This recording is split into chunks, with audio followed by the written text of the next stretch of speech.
My camera lens caught nothing but shadows through the warehouse window. 3 weeks tracking phantom leads about missing people in Chicago's financial district, and this was what I had to show for it. Blurred outlines, and a source who kept changing meeting locations. I was ready to walk away from this entire investigation. The anonymous tip had led me here, to the South Loop Industrial Corridor where abandoned buildings lined streets like tombstones. My beat-up Honda looked painfully out of place between rusted loading docks. I checked my phone. No new messages from the source. Typical. I should have left, gone back to my studio apartment, accepted that some stories died before they began. But 28 years of being Hannah Brooks, freelance investigative journalist with more ambition than common sense, meant I stayed. Meant I circled the building one more time. Meant I found the side door that opened when it absolutely shouldn't have. The interior smelled like decay and motor oil. Concrete floors stretched into darkness punctuated by shafts of afternoon light through broken skylights. I kept my phone in my hand, camera app ready, every instinct screaming this was stupid. Smart people didn't walk into abandoned warehouses alone. Smart people called the police. I wasn't feeling particularly smart. Voices drifted from somewhere deeper in the structure. Male. Low. Speaking a language that sounded like Italian, but I couldn't be certain. I moved toward them, each footstep impossibly loud in my own ears despite my deliberate care. My heart hammered against my ribs hard enough to hurt. The voices grew clearer as I approached what had once been an office area. Glass walls, mostly intact, showed silhouettes of at least 6 men. I raised my phone, zooming in as much as the lens allowed. That's when I saw him. He stood at the center, commanding the space without apparent effort. Tall, maybe 6'3", dressed in a suit that probably cost more than my car. Dark hair, darker eyes that I couldn't quite make out from this distance but felt the weight of anyway. The other men deferred to him in subtle ways. Body language spoke volumes when words remained foreign. I took the photo. The click, barely audible, might as well have been a gunshot. One of the men's heads snapped toward my position. I ducked behind a support pillar, pressing my back against cold concrete. Phone clutched to my chest like it could somehow protect me. Footsteps. Fast. Professional. I ran. The warehouse became a maze in my panic. I crashed through a doorway, stumbled over debris, my ankle protesting as it twisted slightly, but held. Behind me. Shouts in English now. They knew someone had been there. They were coming. I burst through what I thought was an exit, but instead found myself in a dead-end loading bay. The massive door was sealed. Locked. I spun around just as 3 men entered the space, blocking my only escape route. They didn't speak. Didn't need to. The message was clear in their positions, their hands resting near their waistbands where I absolutely did not want to imagine what they carried. Then he walked in. Up close, he was devastating. Not handsome in any conventional way, but striking in a manner that bypassed aesthetics entirely and went straight to primal recognition of danger. His eyes were dark brown, almost black in the loading bay's dim light. A thin scar cut through his left eyebrow, barely noticeable but impossible to unsee once spotted. He looked at me the way scientists examined specimens. Curious, analytical, detached. Who are you? His voice carried an accent. Subtle. Italian, I thought. Smoothed by years of English but still present in the vowels. Nobody. My voice shook. I hated that it shook. I'm nobody. I was just looking around. With a camera? Not a question. I didn't answer. What could I possibly say? He moved closer, deliberate and unhurried. Predators didn't rush when prey was cornered. He held out his hand, palm up. The gesture was almost polite. The expectation behind it was absolute. I gave him my phone. He scrolled through my photos with casual efficiency. My stomach dropped with each swipe. The warehouse images. The telephoto shots I'd taken of corporate buildings while researching property ownership. Notes I'd typed to myself about shell companies and suspicious transfers. My entire investigation, laid bare. Journalist. He said it like an observation, not an accusation. Freelance. As if that distinction mattered now. What are you investigating, Hannah Brooks? He'd found my name somewhere in the phone. Probably my email, my contacts. Places where my identity was scattered like breadcrumbs I'd never thought to hide.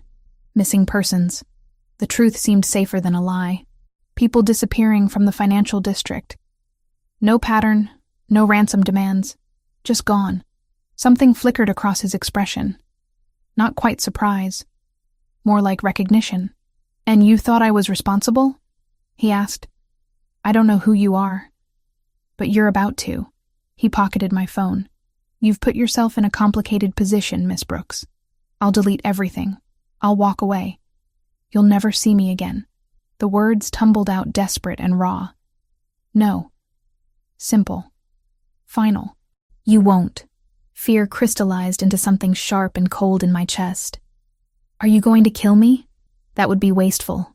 He turned to one of his men, spoke in rapid Italian. The man nodded and pulled out his own phone, typing something.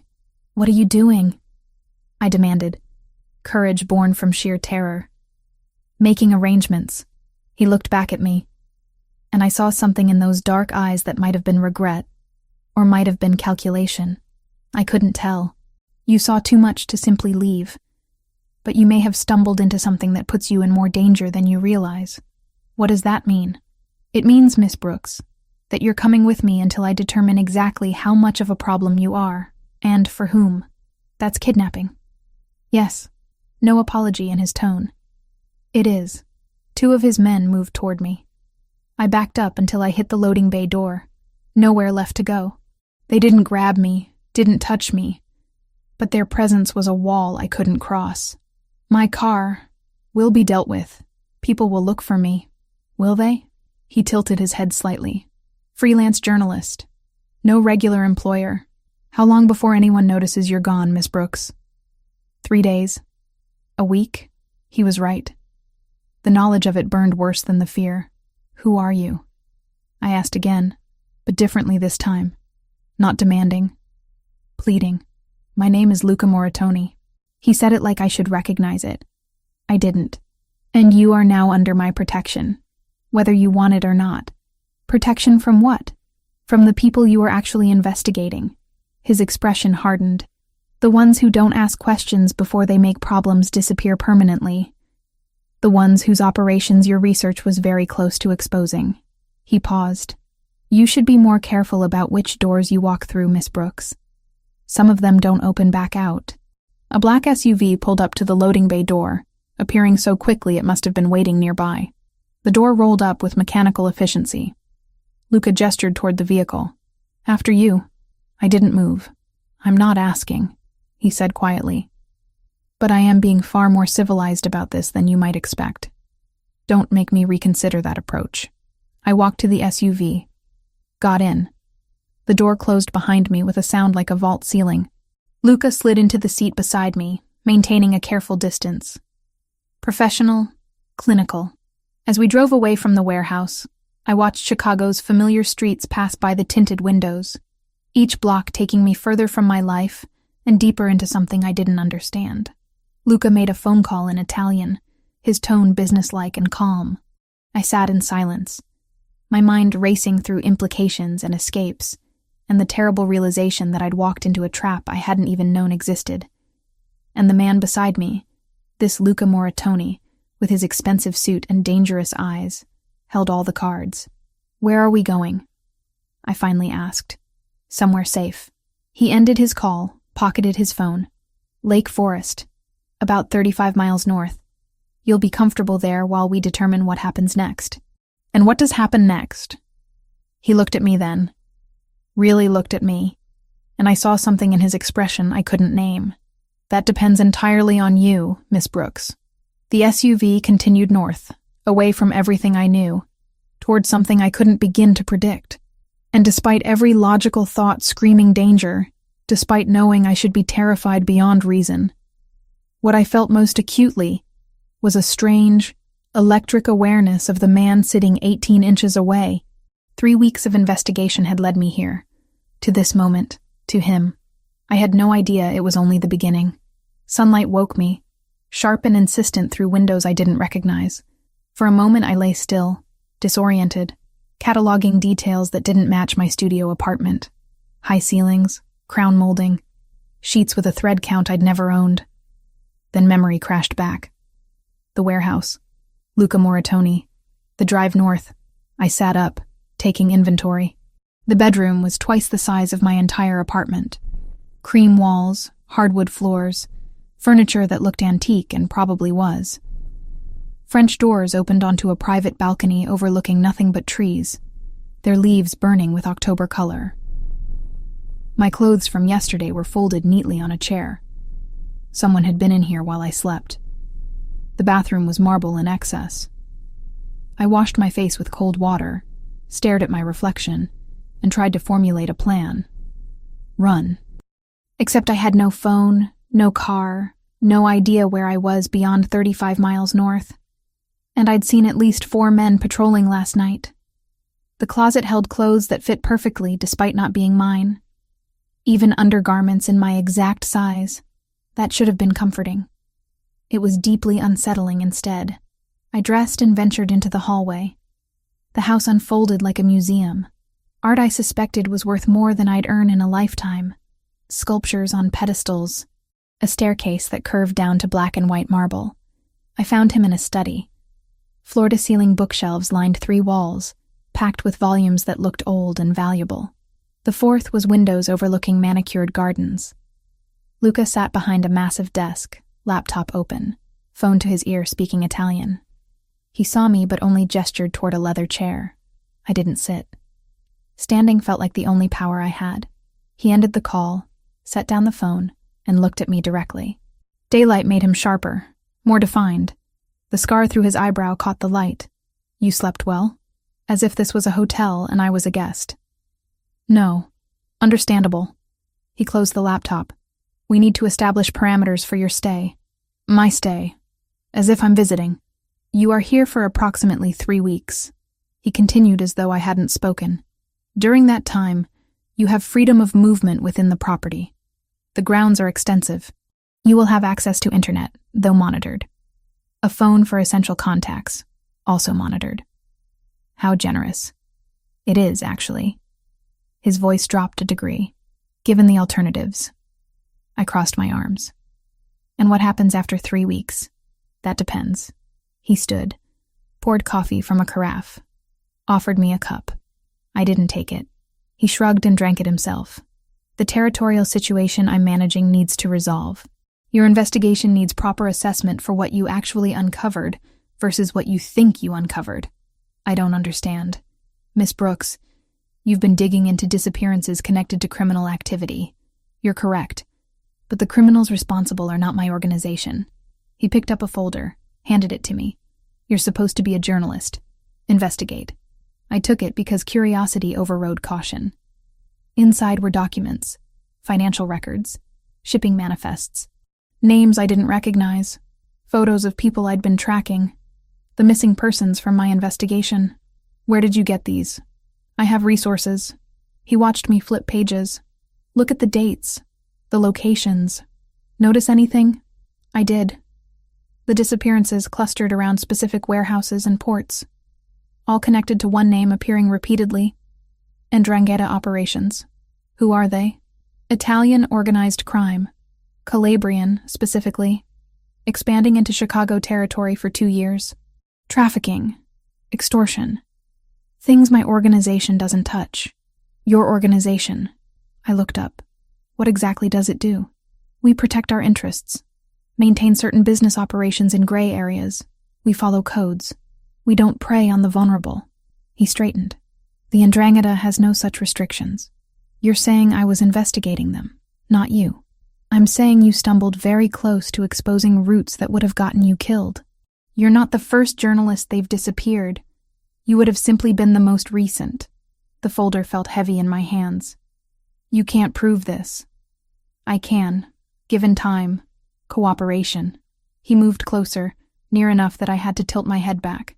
You wanted a story. I'm offering one. But it requires patience. And staying alive long enough to write it. By keeping me prisoner. By keeping you safe. He corrected. There's a difference. Not from where I'm standing. Then sit. He gestured again. This time I took it. Legs unsteady. He perched on the desk edge, Close enough I could smell his cologne. Cedar and spice. Expensive. Like everything about him. What do you want from me? Cooperation. Don't try to escape. It would be futile and dangerous. Don't contact anyone beyond essential calls. Don't interfere with my business. And in exchange? Safety. Comfort. When this is over, information you can use. He paused. Assuming you're still interested in truth. I looked at those photos again. Those missing people. Journalists who got too close. 3 weeks, I said finally. Approximately. And then I can leave. Then we'll reassess. Not quite a promise. Hannah. He used my first name for the first time. It sounded different in his accent. Softer. Almost gentle. I understand this isn't the situation you would have chosen, but it's the situation we're in. We can make it bearable or unbearable. The choice, to some degree, is yours. I met his eyes. Dark brown. Intense. I want to call my editor. She'll worry. After breakfast. He stood. Speaking of which, are you hungry? No. You should eat anyway. The kitchen belonged in a magazine. Someone had prepared eggs, toast, fresh fruit. I ate because refusing felt childish. We didn't speak. Luca checked his phone periodically, responded to messages, acted like involuntary house guests were completely normal. When I finished, he handed me a smartphone. Your editor's number is programmed. 5 minutes. I'll monitor. Keep it simple. I took it to the study and dialed Jessica. Hannah? Jesus, where are you? I'm fine. Following a lead out of town. Might be a few weeks. A few weeks? What lead? The missing person story.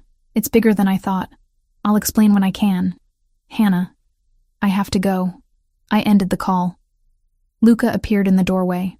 Well done, he said. Almost approving. Appropriately vague. I lied to my friend. You protected your friend. He took the phone back. The less she knows, the safer she is. I wanted to argue. Couldn't find words. The next 4 days established a routine I hated and adapted to with disturbing ease. I woke when sunlight dictated. Explored the property, finding gardens and a greenhouse and walking paths through woods that always ended at fences I couldn't climb. Avoided Luca when possible, which wasn't often in a house where he seemed to occupy every space eventually. We ate meals together. Sometimes in tense silence. Sometimes with conversation that danced around anything substantial. He asked about my journalism career. I asked nothing personal in return, though I wanted to. He worked constantly. Phone calls and video conferences and hours behind his laptop while I haunted the library, reading first editions I was afraid to damage. He brought my laptop on day 3. Monitored, but functional. I opened investigation files and cross-referenced with his documents. Slowly, a picture emerged. Then Drangheta. Their expansion. Their methods. He'd been telling the truth, at least about this. On the 5th day, during dinner, I asked a different question. Why do you do this? I gestured vaguely. Organized crime. You're clearly intelligent. You could be anything. He set down his fork, considering me. I am what my family made me. This life isn't chosen, Miss Brooks. It's inherited. Everyone has choices. Do they? He tilted his head. What would you have me do? Walk away?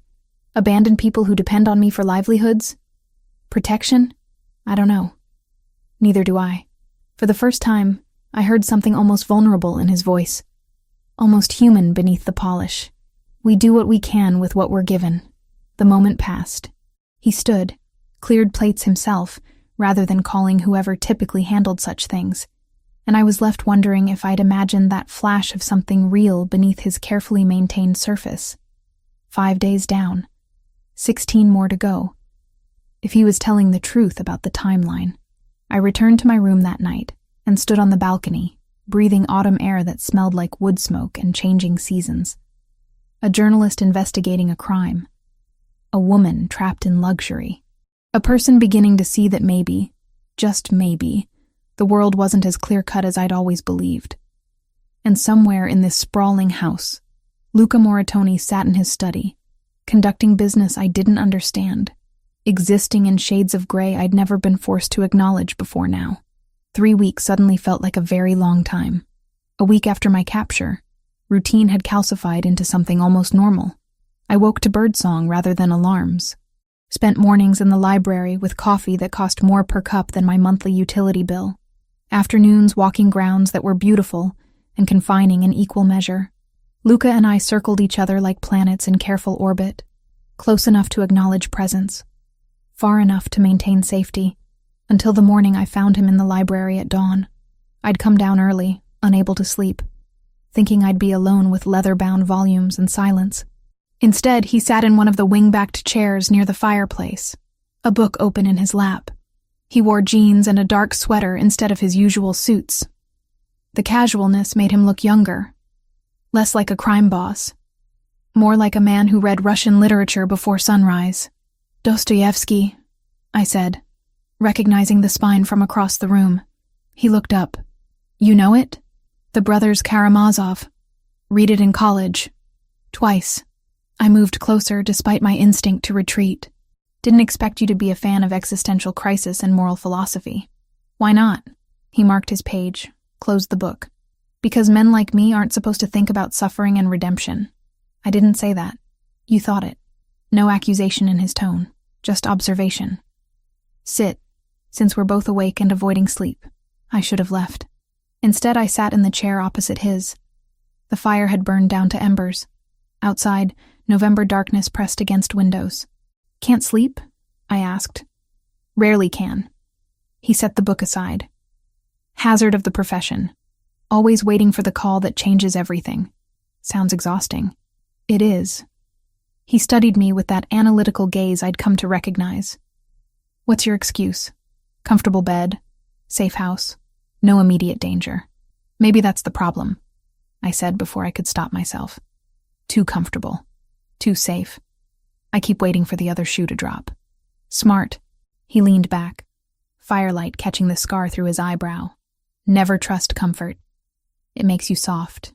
We talked then, really talked, for the first time since I'd arrived. About books, about the philosophy of crime and punishment, about whether people were fundamentally good or fundamentally self-interested. He argued for self-interest with the conviction of someone who'd seen too much evidence. I argued for good, because I had to believe it was possible. An hour passed, like minutes. The conversation ended when his phone buzzed. He glanced at it, and something shifted in his expression. Hardened. "I need to go." He stood, the casual man disappearing behind the professional mask. "There's an issue at one of the establishments downtown. Nothing that concerns you, but I'll be gone most of the day." "What kind of issue?" "The kind I handle." He paused at the doorway. "Stay inside today. Don't go near the perimeter." "Why?" "Because I'm asking. Not quite a command." "Close enough." He left before I could respond. I spent the morning restless and distracted. Tried to write. Couldn't focus. The conversation from dawn lingered like smoke. For an hour, Luca Moratoni had been someone I could almost like. Someone intelligent and thoughtful and complicated. Then his phone had buzzed and he'd become someone else entirely. By afternoon, I was pacing the house like a caged animal. I found myself at the windows overlooking the drive, watching for the SUV that had left 6 hours ago. Watching for him. When had I started watching for him? 4 o'clock came. Then 5. Then 6. The sun set and darkness swallowed the grounds. I ate dinner alone, something the cook had prepared and left in the kitchen.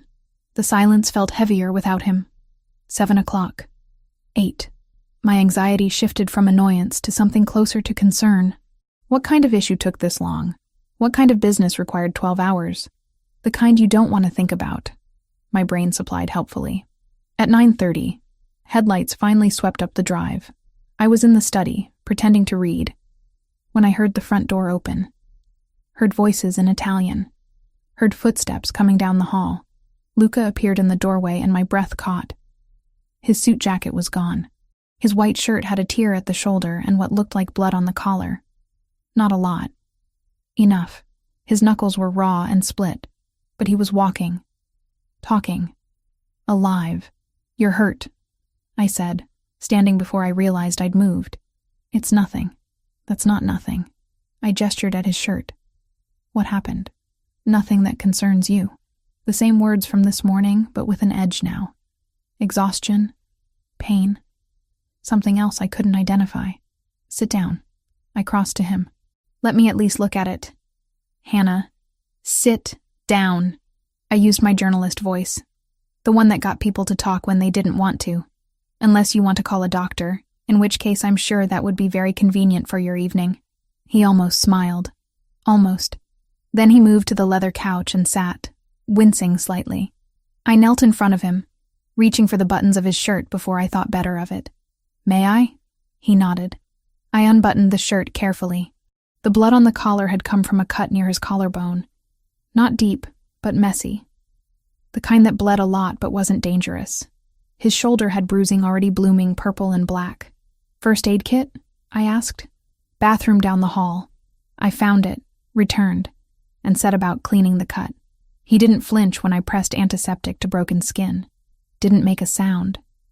Just watched me with those dark eyes while I worked. What happened? I asked again. Quieter this time. Territorial dispute. Minor. Resolved now. This is minor? You should see the other man. Dry humor threaded through exhaustion. I'd rather not. I taped gauze over the cut, moved to his knuckles. They were worse. Split across 3 fingers on his right hand. I cleaned them gently, feeling the calluses on his palm, the warmth of his skin. You don't have to do this, he said. I know. Then why are you? I looked up, met his gaze. Because you're hurt. Because you came back. Because... I didn't finish the sentence. Wasn't sure how. His hand turned under mine, fingers threading through mine for just a moment before he pulled back. The touch lasted 3 seconds, maybe less. It felt like longer. Thank you, he said quietly. You're welcome. I finished with his knuckles, packed up the first aid kit, and stood. The air between us felt charged, different. Like something had shifted during those minutes of careful touching and unspoken words. The establishment downtown, I said. Was it the Ndrangheta? Yes. What did they want? What they always want. Territory, profit, control. He leaned back against the couch, looking more tired than I'd seen him, more human. They sent a message. I sent one back. The language of violence is unfortunately very clear. Is it over? For now, these things are never truly over. He looked at me then, something unguarded in his expression. You were worried. I was annoyed you weren't here for dinner. The lie came easily. We both knew it was a lie. Hannah. My name again in that accent. Softer. You felt something when you saw me hurt. Don't pretend otherwise. I would feel something seeing anyone hurt. Would you? He stood, moving closer, not threatening, questioning. Would you have spent the evening watching the drive? Would your hands have shaken when you cleaned wounds that aren't yours to care about? I don't know what you're talking about. Yes, you do. He lifted his injured hand, traced one finger along my jaw. The touch was feather light, electric. You're starting to see me as something other than your captor, and it terrifies you. You're wrong. Am I? His thumb brushed across my lower lip. Tell me I'm wrong, Hannah. Tell me you feel nothing. I should have. Should have pulled away. Should have reminded us both that this was impossible for 100 reasons. Instead, I leaned into his touch, just slightly, and watched something ignite in his eyes. This is a bad idea, I whispered. Terrible. He agreed. Neither of us moved away. The moment stretched, taut and trembling.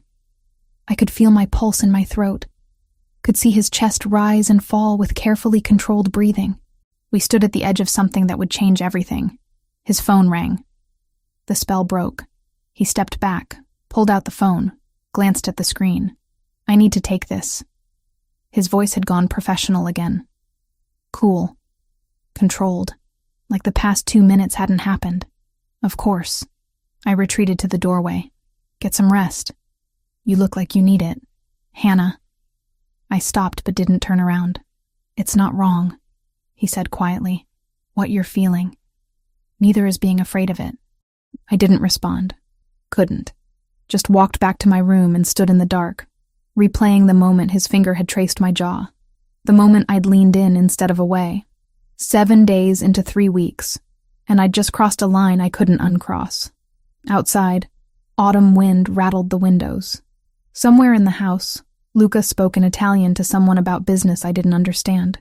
And I stood in borrowed clothes in a borrowed room, touching my jaw where he'd touched it, wondering what the hell I was doing, wondering if I even wanted to stop.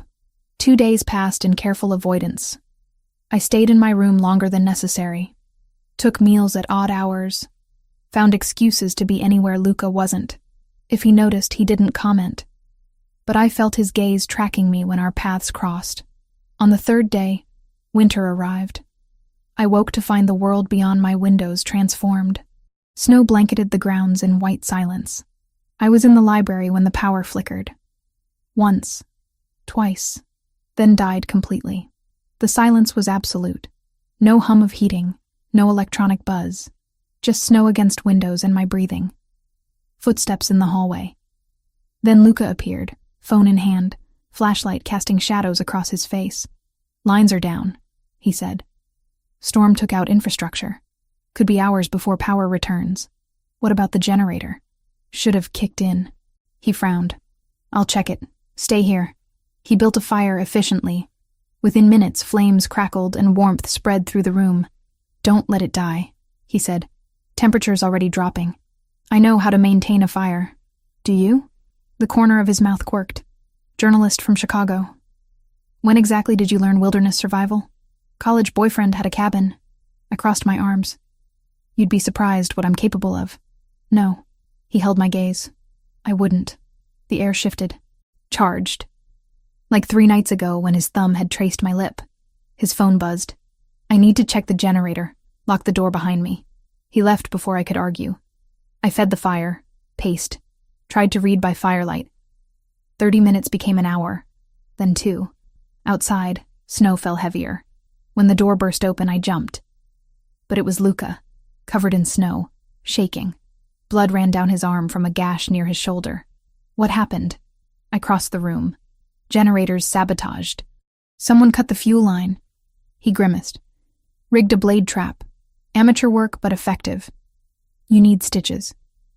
I need to secure the perimeter first." He pulled out his phone, swore. "No signal. Sit down." I pushed him toward the couch. "You're bleeding everywhere and half frozen. The perimeter can wait." "It's not that deep." "Let me be the judge of that." I retrieved the first aid kit. He shed his snow-soaked jacket and shirt without prompting. The cut was 3 inches long, slicing through muscle. Deep enough to need stitches. "This is going to hurt," I warned. "It already hurts." I cleaned the wound gently. He didn't make a sound, but I felt his muscles tense. Felt the controlled breathing. "The Ndrangheta?" I asked while I worked. "Most likely. They knew this storm was coming. Perfect cover. For what? For making a point. For showing they can reach us here." His jaw tightened. "For reminding me that safety is an illusion." I started butterfly closing the wound. "Not ideal, but it would hold." "Your investigation," Luca said suddenly. "The missing persons. You were tracking patterns, yes?" "Yes. Why?" "When you looked at the files I gave you, the Ndrangheta operations. Did you notice something about the locations?" I thought back. The warehouses. The ports. They were near transportation hubs. Places where people could be moved quickly. What else? They were in areas where multiple jurisdictions overlap. Where responsibility gets blurred. Exactly. He watched me work. "You were close to exposing a trafficking route that runs through 4 states. Closer than anyone else has gotten. That's why you're dangerous to them. You knew this when you took me." I suspected. "I've confirmed it since." He caught my hand. "Hannah, that research you did, those connections you made, that's why they would have killed you without hesitation." His hand was warm on mine. Strong. Steady despite the injury. "Then you did save my life," I said quietly. I complicated it beyond recognition. His thumb traced across my knuckles. "But yes, I suppose I did." I finished bandaging his arm in silence. The fire crackled. Snow whispered against windows. "Stay here tonight," Luca said, "until I can sweep the house properly. I'm not afraid." "You should be." He stood, moved to the windows. Fear keeps you careful, keeps you alive. Is that how you live? In constant fear? No, in constant awareness. There's a difference. I fed more wood to the fire. The library was warm now, insulated by thick walls, but I could feel cold seeping in from the rest of the house. What happens if they come tonight? I asked. Without power or security systems. Then I handle it. Simple. Certain. But they won't. The storm is message enough. They'll wait to see how we respond. We. Yes. He looked at me directly. You're part of this now, Hannah. Whether you wanted to be or not. I didn't want any of this. I know. Something soft entered his expression. But here we are. Despite everything, I almost smiled. You have a twisted sense of humor. It's how I stay sane. He sat carefully, favoring his injured arm. Tell me something. Why journalism? Why investigate things that get people killed?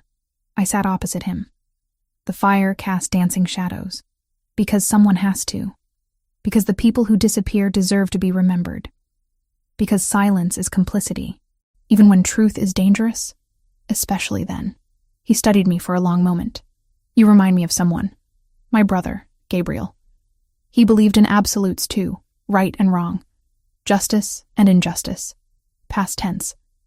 He died 5 years ago. Caught in crossfire meant for me. The pain in his voice was raw. He was 23, studying law. Going to be the legitimate Moritoni. I'm sorry. So am I. He leaned back.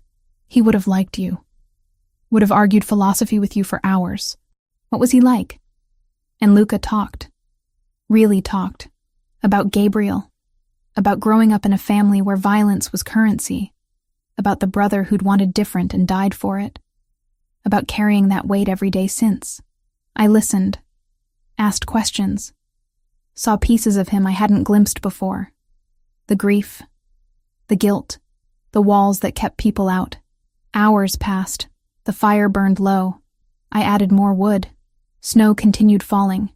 And in that library, cut off from the world, we stopped being captor and captive. We were just two people talking in the dark about loss and choices. I need to tell you something, I said finally, about my investigation. Tell me. I wasn't just tracking disappearances. I was tracking people trying to expose the Ndrangheta. Activists, other journalists, a prosecutor. They all went silent in the same 6-month window. I met his eyes. I think they're eliminating anyone who gets too close. Luca went very still. How close were you to publishing? A week, maybe less. I had sources ready, documentation, testimony. I swallowed. Then my source went dark. Then I got the tip about the warehouse. Jesus. He stood, paced to the window. You were bait. They were using you to find my operation, frame me, start a war. Or both. He turned, and the look on his face was fury and fear. You walked into that warehouse thinking you were investigating me. They were leading you to me, making you the match that lit the fire. But it didn't work. Because I took you first. He crossed back to me, grabbed my shoulders. Not rough, urgent. Hannah, if I hadn't, if you'd published and named me, you'd be dead. I'd be fighting a war on 2 fronts. And they'd have exactly what they wanted. I looked up at him. At the intensity in his dark eyes. At the bandage on his arm that I'd put there. So what now? I whispered. Now you tell me everything. Every source. Every connection. Every piece of evidence. His hand slid from my shoulders to cup my face. And then we finish what you started. Together. Why would you help me? Because they tried to use you against me. Because they hurt people I'm supposed to protect. His thumb traced my cheekbone. Because you matter. And I'm done pretending you don't. The kiss happened without decision. His mouth on mine. My hands fisting in his shirt. The firelight and the snow and the danger all fading. When we broke apart, both breathing hard, neither of us moved away. This changes everything, I said. I know. We can't take it back. I don't want to. I kissed him again. Deeper this time, certain, and felt the last walls between us crumble. 3 days later, the storm broke. Power returned.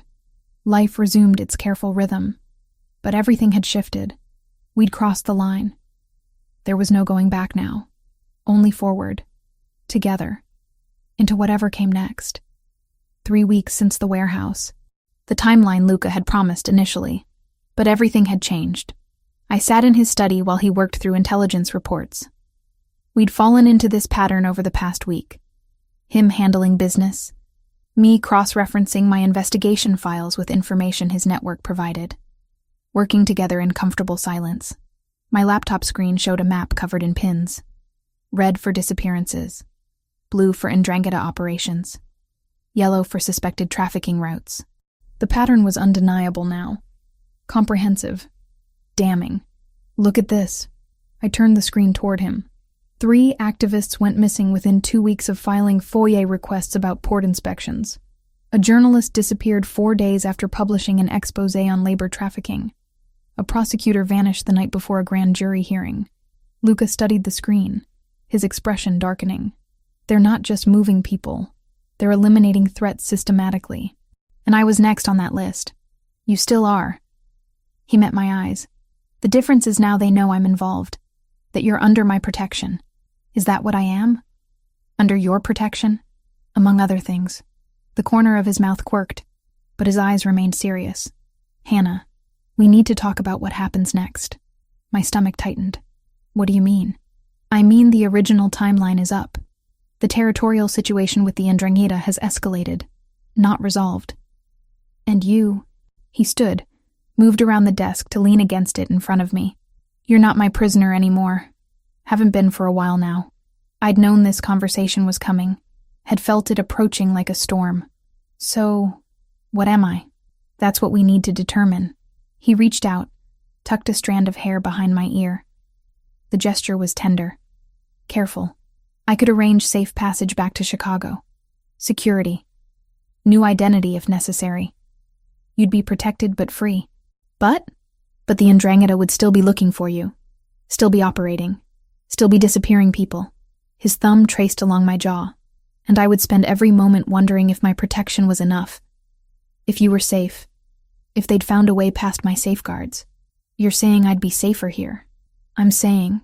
He paused, searching for words. I'm saying that I don't want you to go. That these past 3 weeks have become something I didn't anticipate. That the thought of you walking away feels wrong in ways I can't adequately explain. My heart hammered. Luca, but I won't keep you if you want to leave. He cupped my face in both hands. You need to choose, Hannah. Freely. Without coercion or fear. Stay because you want to. Leave because you need to. But choose. I looked up at him. At this man who'd kidnapped me and saved me. Who'd shown me layers of gray I'd never wanted to acknowledge. Who kissed me like I was oxygen and held me like I might break. What would staying mean? I asked quietly. It means we continue this. Us. Whatever we're building. His voice dropped lower. It means you help me bring down the Ndrangheta using your investigation and my resources. It means accepting that my world is dangerous and complicated and morally questionable. It means trusting me with your safety, your life. And if I go, then I let you, with every protection I can provide, with the knowledge that I'll still be watching, still be keeping you safe from a distance. He smiled slightly. I'm not sure I know how to stop. I stood, closing the distance between us. I should leave. Any rational person would leave. Probably. This is insane. 3 weeks ago you were my captor. Now you're asking me to partner with you. To stay willingly in a world I've spent my career trying to expose. I know. Everyone would tell me I'm making a mistake. That this is Stockholm Syndrome or trauma bonding or something equally psychological and unhealthy. They might be right. I reached up, traced the scar through his eyebrow. But they don't know what I know. They haven't seen what I've seen. They don't understand that sometimes the world isn't heroes and villains. Sometimes it's just people trying to survive in systems that are already broken. Hannah. I'm staying. The words came out certain. Clear. Not because I have to. Because I choose to. Because what we're building here matters. Because the story I'm chasing matters. Because you... I swallowed. Because you matter. Something shifted in his expression. Relief. Gratitude. something deeper I couldn't name.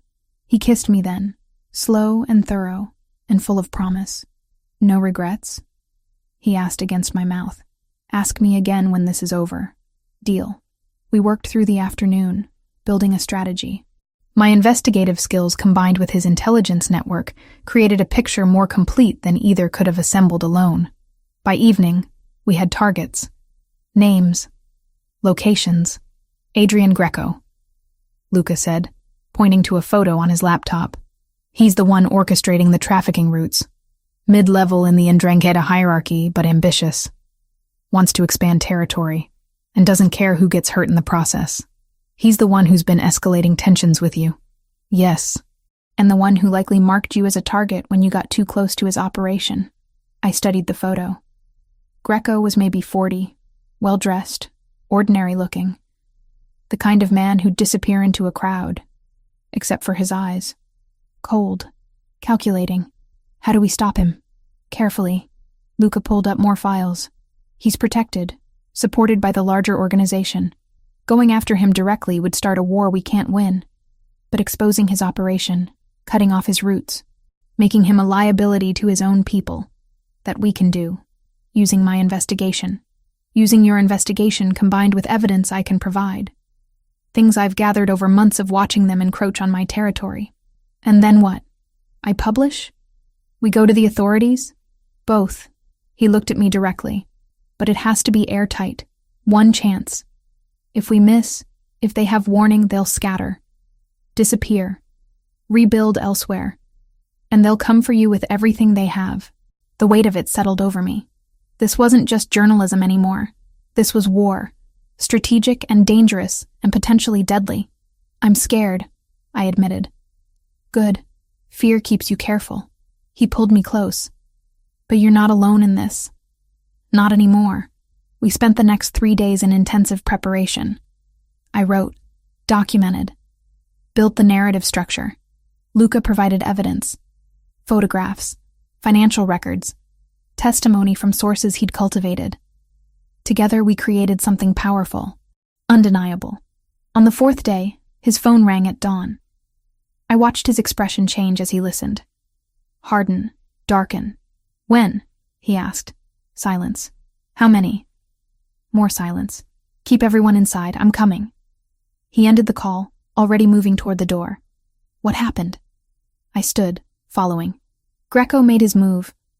Attacked one of our locations on the north side. 3 of my people are injured. 1 critical. His jaw was tight. He's declaring war. Then let's give him one. I grabbed my laptop. Everything we've built. It's ready. Let me publish now. While he's distracted. While he thinks he has the upper hand. Luca turned, studied me. Once you publish, there's no taking it back. You'll be a confirmed target. They'll know you're working with me. I know. They'll come for you. Let them try. I held his gaze. You said it yourself. One chance. This is it. He's exposed. Vulnerable. Acting on emotion instead of strategy. If we hit him now, we hit him hard enough that he can't recover. Slowly, he smiled. It was a dangerous expression. The smile of a man about to go to war. Then do it.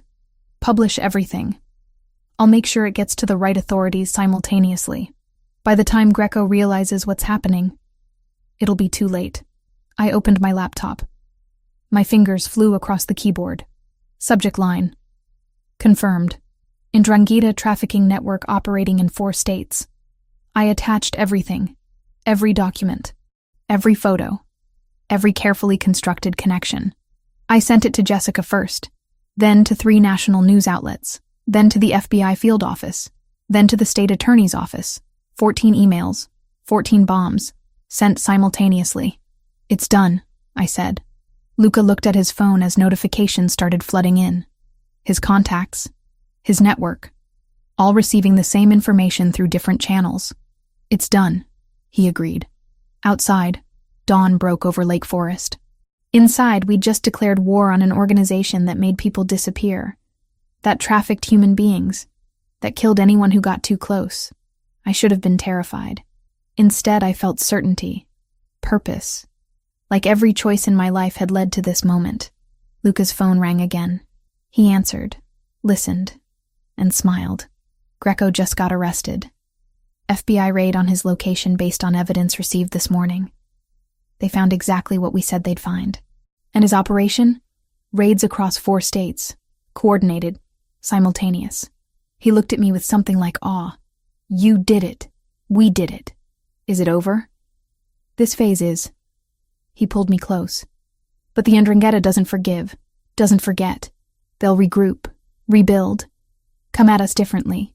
Then we'll be ready. Yes. He kissed the top of my head. We will. 3 weeks had become forever. A prisoner had become a partner. An enemy had become something else entirely. And standing in his study as sunlight streamed through windows, as sirens echoed in the distance where arrests were happening, as everything we'd built together began dismantling an empire of cruelty, I knew I'd made the right choice. Whatever came next, we'd face it together. The article went viral within hours. By afternoon, every major news outlet was running with it. Federal agents executed warrants across Chicago, Detroit, Cleveland, and Pittsburgh. The 'Ndrangheta's trafficking network collapsed under the weight of evidence I'd spent months gathering, and Luca had strategically enhanced. My phone wouldn't stop ringing. I'd turned it off after the 50th call. CNN wants an interview, Jessica said through the laptop screen. We were on a video call, her face pixelated but excited. So does NBC, the Tribune, the Post. Hannah, this is massive, career-defining work. I can't do interviews right now. I glanced at Luca, who stood by the window of his study, phone pressed to his ear, coordinating security protocols. The situation is still developing. You're being modest. People deserve to know the journalist behind it. People deserve to know the victims, I corrected. The ones who disappeared. The ones who were trafficked. That's the story. Not me. Jessica studied me through the screen. You're different. Something's changed. Everything had changed. But I couldn't explain that the man I'd thought was a criminal had saved my life. That I'd fallen for him somewhere between captivity and partnership. That I was living in his house by choice now, not coercion. I'm just focused on the work, I said. I'll reach out when I'm ready to talk publicly. But not yet. We ended the call. Luca finished his conversation and turned to me.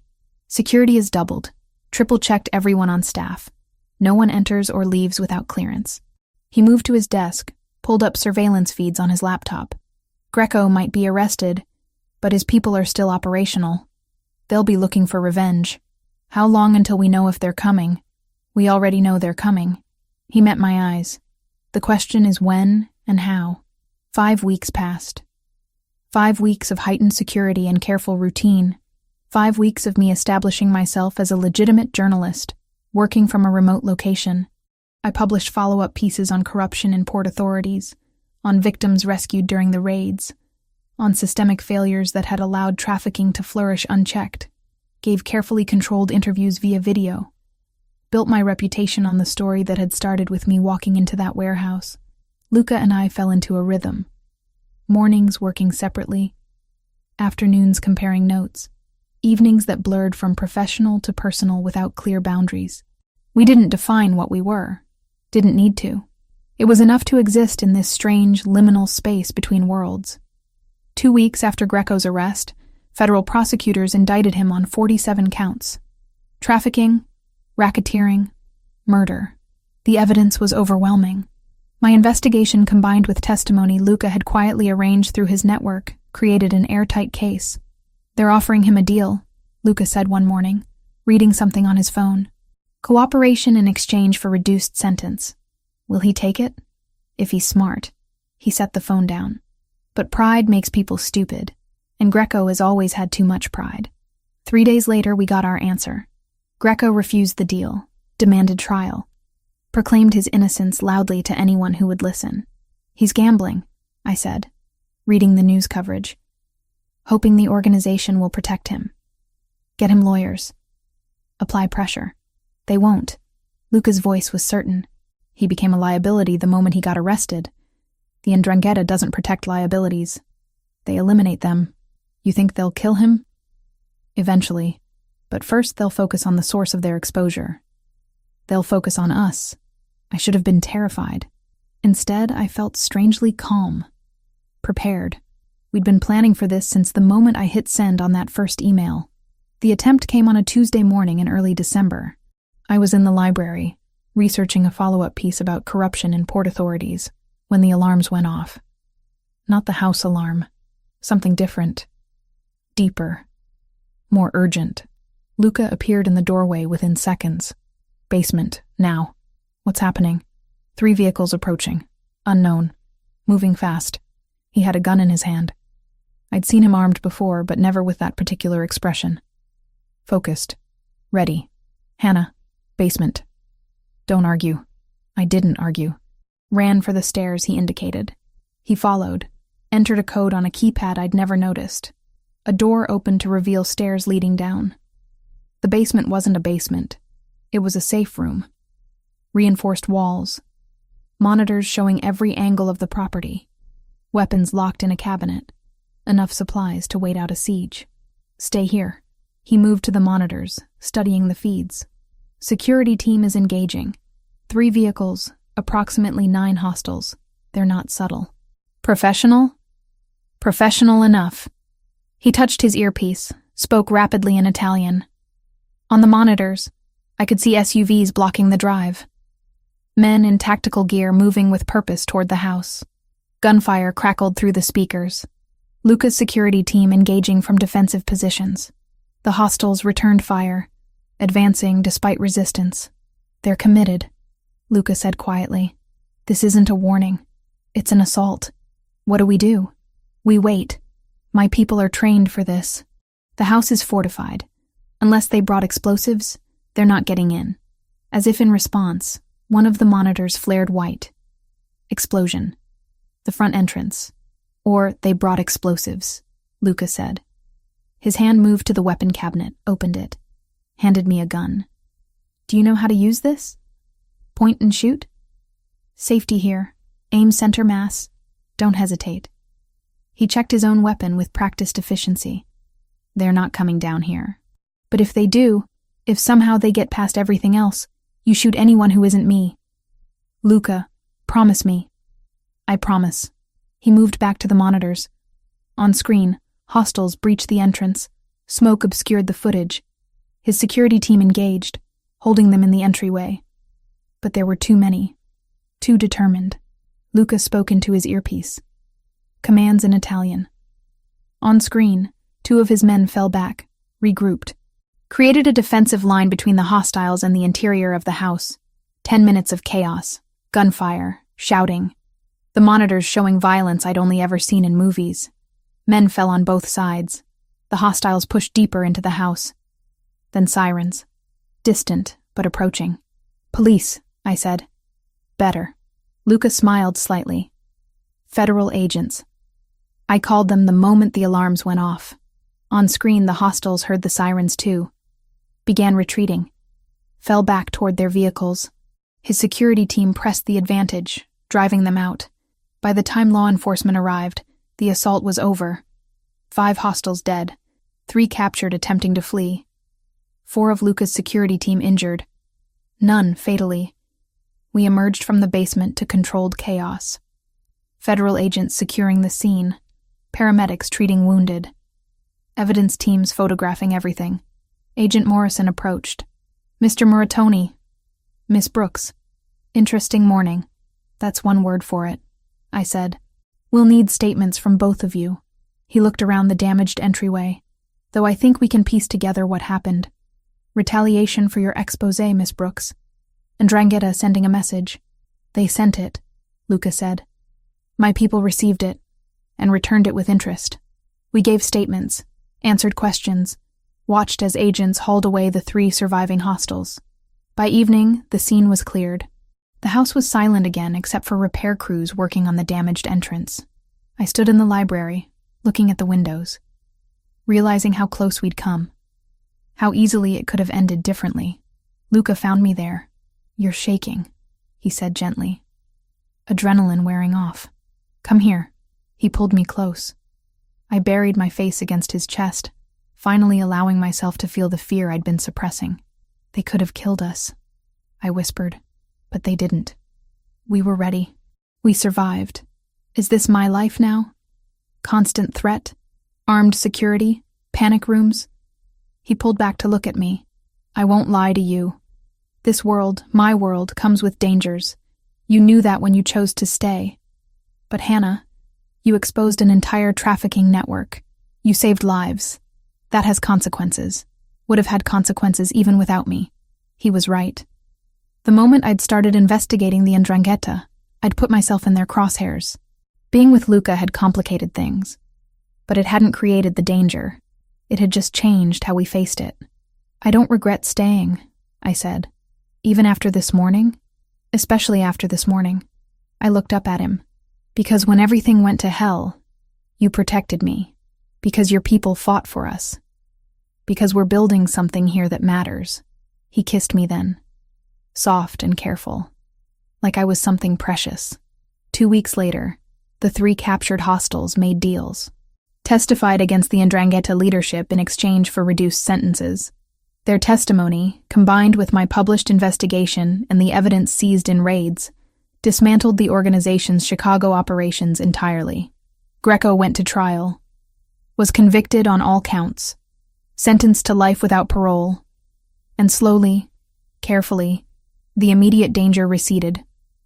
Not disappeared. Never disappeared in Luca's world, but reduced to manageable threat levels. I published more articles, established myself as an expert on organized crime and human trafficking, gave carefully vetted interviews, built a career on truth-telling and investigation. 3 months after the warehouse, I was still living in Lake Forest, still working alongside Luca, still choosing every day to stay in this complicated, dangerous, impossible life we were building together. And when he introduced me to the other family heads at a meeting he couldn't avoid, presenting me not as property, but as partner, as someone who'd helped protect territorial interests while exposing traffickers, I saw respect in their faces. Not all of them approved. Some saw me as a liability, a threat, an outsider who didn't understand their world. But Luca made his position clear. I was under his protection. I was his partner in both business and life. And anyone who threatened me answered to him. Standing in that room full of dangerous men, holding my ground, I realized something fundamental had shifted. I wasn't Hannah Brooks, freelance journalist who'd stumbled into the wrong warehouse. I was Hannah Brooks, investigative journalist who'd brought down a trafficking network, who'd partnered with Luca Moritoni, who'd chosen this life with open eyes. And I'd keep choosing it, every single day. 6 months after Greco's conviction, I thought we'd found equilibrium. A careful balance between the life I'd known and the one I'd chosen. I was wrong. The threat came from a direction we hadn't anticipated. Christopher Bellini was 29, ambitious, and reckless in ways Greco had never been. He'd risen through 'Ndrangheta ranks after the power vacuum my expose had created. Younger generation. Less interested in codes. More interested in proving himself through violence. He's declared vendetta, Luca said one morning in June, phone in hand. Personal. Against both of us. Greco's in prison because of his own choices. Bellini doesn't see it that way. To him, you're the journalist who destroyed a profitable enterprise. He set the phone down. He's making noise about honoring debts and protecting reputation. What does that mean practically? It means he's young and stupid enough to come after us despite knowing the consequences. We need to increase security. I should have been used to this by now. But 6 months of relative calm had lulled me into something resembling normalcy. That ended the day they burned my car. I'd driven into Chicago for a meeting with my editor. Rare trip outside Lake Forest. Lunch at a restaurant I'd been going to for years. 2 security personnel with me. When we came out, my Honda was engulfed in flames in the parking structure. No one was hurt. That was the point. This wasn't an attempt on my life. It was a message. We can reach you. Luca met me at the property, his expression darker than I'd ever seen it. This stops now, he said. You don't leave the property. Not until Bellini is handled. You can't just lock me up again. I'm not locking you up. I'm keeping you alive. He grabbed my shoulders, urgent. Hannah, they burned your car in broad daylight. That's bold. That's someone who doesn't care about exposure. Then we expose him like we exposed Greco. It's not that simple. Bellini hasn't been operating long enough to leave that kind of trail. He's paranoid, tech-savvy. Luca released me, paced to the window. We're working on it. But it takes time. How much time? I don't know. Days blurred into weeks. July heat settled over Chicago. I worked from the estate, published articles remotely, gave interviews via video, pretended everything was normal while security tripled. Luca grew more tense, more distant. I'd catch him staring at surveillance feeds at 3 a.m, waiting for the next threat. "Talk to me," I said one night, finding him in his study after midnight. "There's nothing to talk about. You're barely sleeping, barely eating. You're running yourself into the ground. Someone has to." He didn't look away from the screens. "Bellini's getting bolder. 2 more incidents this week. Let me help." "You are helping. By staying safe." "That's not helping. That's hiding." "Then hide." He finally looked at me, and I saw fear beneath the anger. Raw and honest. "Because I can't do this if I'm constantly worried about you being the next target." The argument that followed was our first real fight. Loud, heated, full of things we'd been avoiding. I accused him of being controlling, of reverting to the man who'd kidnapped me. He accused me of being reckless, of prioritizing pride over survival. We both said things we regretted. I slept in a different room that night. Lay awake wondering if we'd just broken something that couldn't be fixed. Morning brought clarity and apology. Both of us. Meeting in the kitchen at dawn. "I'm scared," Luca admitted. "More scared than I've been in years. Because losing you isn't theoretical anymore." "I'm scared too," I said. "But I can't live in a cage. Even one built with the best intentions. That's not living. That's surviving." "Then what do? We find middle ground. You protect me, but you don't suffocate me. We handle this together." I took his hand. Like everything else. He squeezed my hand. "I'm not good at middle ground." "I know. Learn." 2 days later, Jessica was taken. The call came at 9 a.m. Unknown number. Bellini's voice, young and arrogant. "You destroyed something valuable, Miss Brooks. Now I've taken something valuable from you." "Fair trade, yes." My blood went cold. "Who?" "Your editor. Jessica Carter. She's alive. For now." Luca was already tracing the call, fingers flying across his keyboard. "What do you want?" I asked. "You. Public retraction of your exposé. Admission that you fabricated evidence." Bellini laughed. "And then maybe I let her go." "Maybe. You know I can't do that." "Then your friend dies. Slowly. Painfully." The call ended. I looked at Luca. "Tell me you got something." "Location. Approximate. West Side Industrial Area." He was already making calls. "He's using her as bait. Wants you to come running." "Then we don't run. We plan." I pulled up maps, cross-referenced with property records. Abandoned factories. Somewhere isolated. We worked through the morning, building strategy. By afternoon, we had 3 candidates. "We can't hit all 3 simultaneously," Luca said. "Then we make him tell us which one." I pulled out my phone. I call him back. Tell him I'm ready to cooperate. He'll take me to wherever he's holding Jessica. "Absolutely not." "It's the only way. It's suicide. I won't be walking in alone." I met his eyes. "You'll be there. Your team will be there. And we'll have federal agents on standby. Morrison owes us." Luca stared at me for a long moment. This is exactly the kind of reckless plan I was afraid of.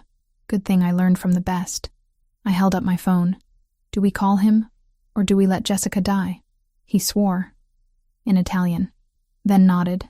I made the call. Bellini was predictable. Agreed to meet that evening. Gave me an address. West Side. Exactly where we'd guessed. "Come alone," he said. "Or she dies. I'll be there. 6 hours to prepare." Luca coordinated with Morrison. Federal agents would stage nearby. His security team would infiltrate the perimeter, create overlapping fields of fire. "You wear a vest," Luca said. Non-negotiable. The moment things go wrong, you hit the ground. Define things go wrong. Anything that involves bullets. He helped me into the Kevlar vest. "Hannah, promise me you'll be careful. Promise me you will too." At 7, I drove to the address, alone in a car equipped with tracking equipment. My heart hammered. The location was an abandoned factory, rust and broken windows. I parked where instructed, got out slowly, hands visible. Bellini appeared with 4 men, sharp suit, designer watch, playing dress-up as a crime boss. Miss Brooks, punctual. He gestured, and one of his men shoved Jessica forward. Alive, bruised, terrified. See? Unharmed. Mostly. Let her go, I said. I'm here. Not quite yet. Bellini circled me. First, you're going to call your news outlets. Tell them you fabricated evidence. That's a lie. That's survival. He pulled out a gun, pressed it to Jessica's temple. Call. Now. I pulled out my phone. Dialed. Waited for the signal that would tell Luca's team I was in position. Then everything happened at once. Federal agents burst through doors on 3 sides. Luca's security team opened fire from elevated positions. Bellini's men scattered, chaos erupting in heartbeats. I hit the ground, covering Jessica's body with mine. Gunfire cracked overhead, shouting in English and Italian. It lasted maybe 3 minutes. Felt like hours. When silence fell, Bellini was on the ground, wounded and captured.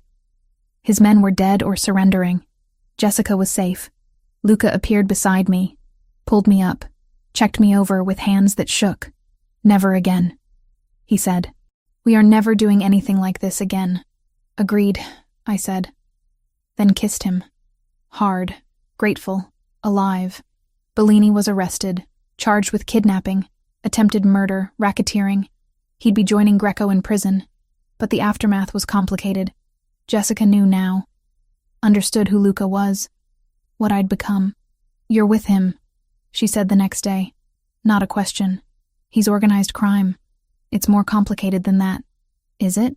She studied me. Hannah, I've known you for 8 years. I've never seen you like this. So tell me honestly, is this what you want? I thought about the question. Yes, I said finally. It is. She nodded slowly. Then be careful. And keep writing. The world needs your voice. 1 year after walking into that warehouse. After being kidnapped and falling in love and choosing a life I never could have predicted. I stood on the terrace of the Lake Forest estate, watching sunset, and felt Luca's arms wrap around me from behind. Regrets? He asked softly. I leaned back against him, felt his heartbeat. Thought about everything we'd survived, everything we'd built. Not a single one. Good. He kissed the top of my head. Because I'm done letting you go. Ever. Promise? Promise. The sky darkened. Stars emerged. And somewhere in Chicago, people lived and died and made choices that would define them. We'd made ours. Together. And we'd keep making them. Every dangerous, impossible, perfect day. 2 years after the warehouse. 2 years of building something impossible and making it work. I stood in the library of the Lake Forest estate, now as much my home as Luca's, and looked at the bound manuscript on the desk. My book. The full story of the Ndrangheta trafficking network. The investigation that had nearly killed me. And the complicated truth of organized crime in modern America. You're sure about this? Luca asked from the doorway. He held 2 cups of coffee, morning ritual we'd developed. I'm sure. I took the coffee, savored the warmth. It's time. The story needs to be told properly. The whole thing. Start to finish. Including us? Especially us. I looked at him. Not the details. Not anything that compromises security. But the truth that the world isn't black and white. That sometimes the people we're taught to fear are more complicated than the narrative allows. He moved to the window, looking out at grounds covered in October color. The families won't like it. Some already think you're a liability. This will make it worse. Let them think what they want. I joined him. You've protected me for 2 years. We've survived 2 attempts, multiple threats. I'm not backing down now. I know. He smiled slightly. I stopped expecting you to back down 18 months ago. That was a good plan. That was a terrifying plan that somehow worked. He turned to face me fully. Hannah, if you publish this, there's no going back. Your name will be permanently linked to mine, to this world. People will judge you, question your ethics. They already do. I reached up, touched the scar through his eyebrow. The moment I chose to stay, I made my choice. This book is just me being honest about it. He caught my hand, pressed a kiss to my palm, then publish it. Tell the truth.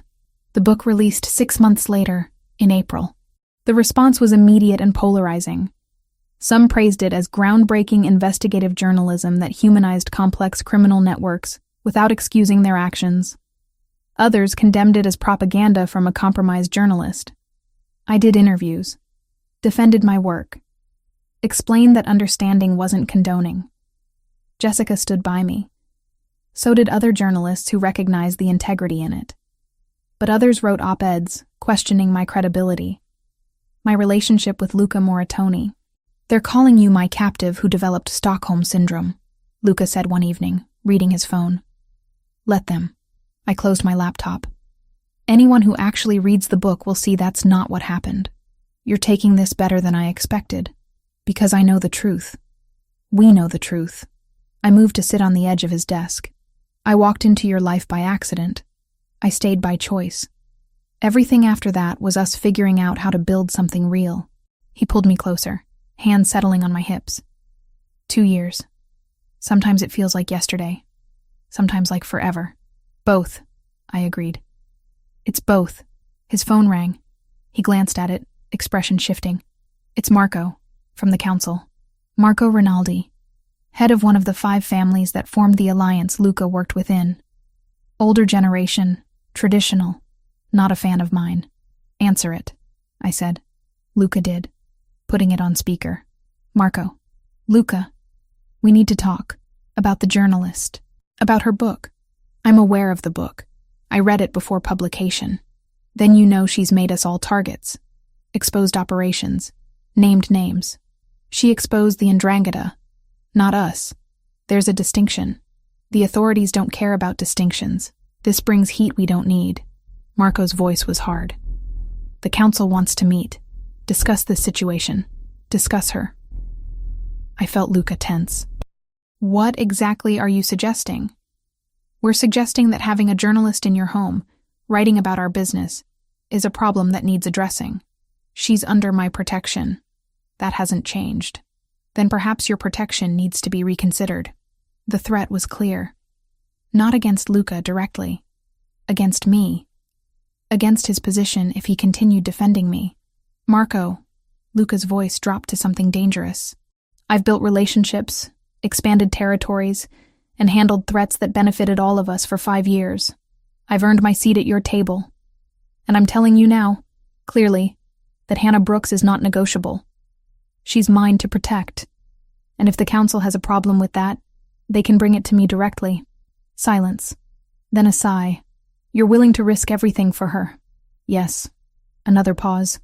"The council meets next week. Thursday. Chicago. You'll attend. Bring her." "Why?"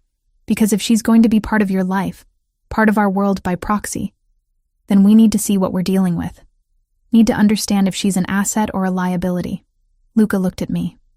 I nodded. We'd known this was coming. "We'll be there," Luca said. The call ended.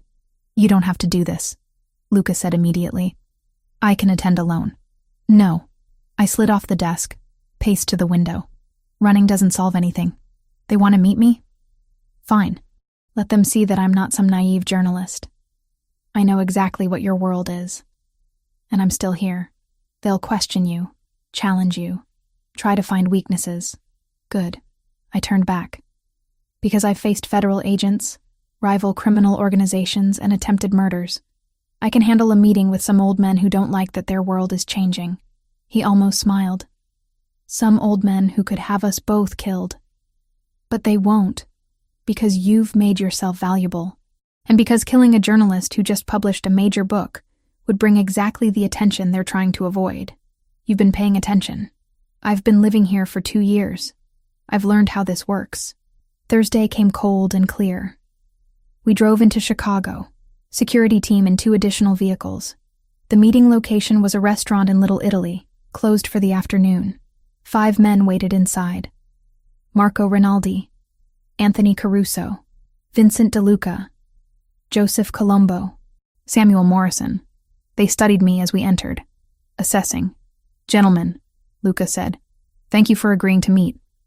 "We didn't agree," Marco said. "We demanded." He gestured to chairs. "Sit." We sat. I kept my expression neutral, professional, confident without arrogance. "Miss Brooks," Marco began, "your book has caused quite a stir. That was the intention. Journalism should provoke thought. Journalism should also know when to stay silent. I disagree. The Ndrangheta was trafficking people. That truth needed exposure.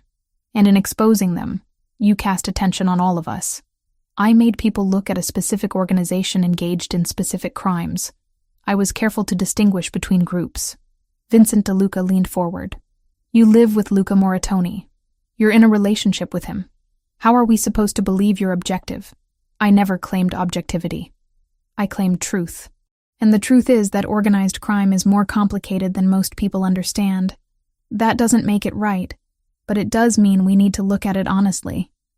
"Pretty words," Anthony Caruso said. "But you're still a journalist sleeping with a made man." "No." I met his eyes. "It's a choice.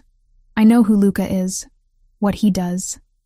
I chose to stay anyway, just like each of you made choices that put you in this room. We all navigate morally gray areas. The difference is I'm honest about it." Silence fell. The 5 men looked at each other. "You have courage," Samuel Morrison said finally. "Most civilians brought before this council are terrified. I'm not most civilians.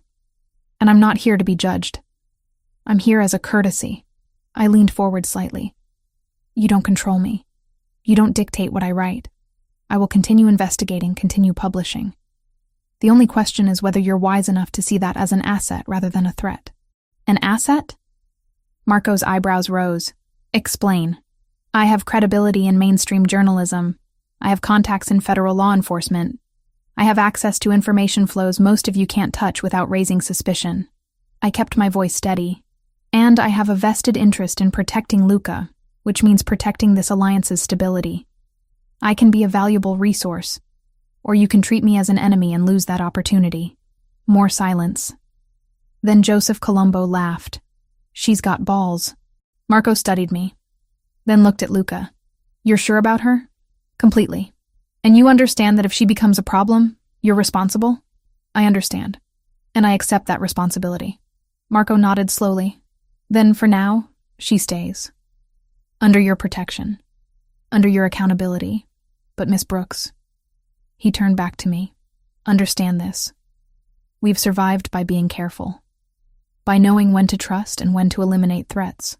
Don't make us reconsider which category you fall into. I understand perfectly." I held his gaze. "And I think we understand each other. You need me more than you want to admit. And I need this alliance stable to keep Luca safe. So let's all be smart about this." Another moment of tension. Then Marco extended his hand. "Welcome to the family, Miss Brooks. In whatever complicated capacity that means." I shook his hand. Then each of the others, sealing something that felt both dangerous and necessary. We left an hour later. In the car, Luca finally relaxed. "That was insane," he said. "That was necessary." I leaned my head on his shoulder. "They needed to see I wouldn't break. You told the heads of 5 crime families that they needed you. They do. They just didn't realize it yet." He laughed. Actually laughed. "I love you. You know that?" The words hung in the air. We'd said them before, but saying them now, after facing down the council together, felt different. Final. Real. "I know," I said. "I love you too. 2 years after a warehouse, after being kidnapped and falling in love, after choosing a life that made no sense on paper, but worked perfectly in reality." We drove back to Lake Forest as evening fell, back to the estate that was home, back to the life we'd built in the spaces between light and shadow. And somewhere in Chicago, 5 men who ran criminal empires talked about the journalist who dared to walk into their world and claim a place in it. I'd made my choice. Luca had made his, and together, we'd keep making them. Every dangerous, impossible, perfect day.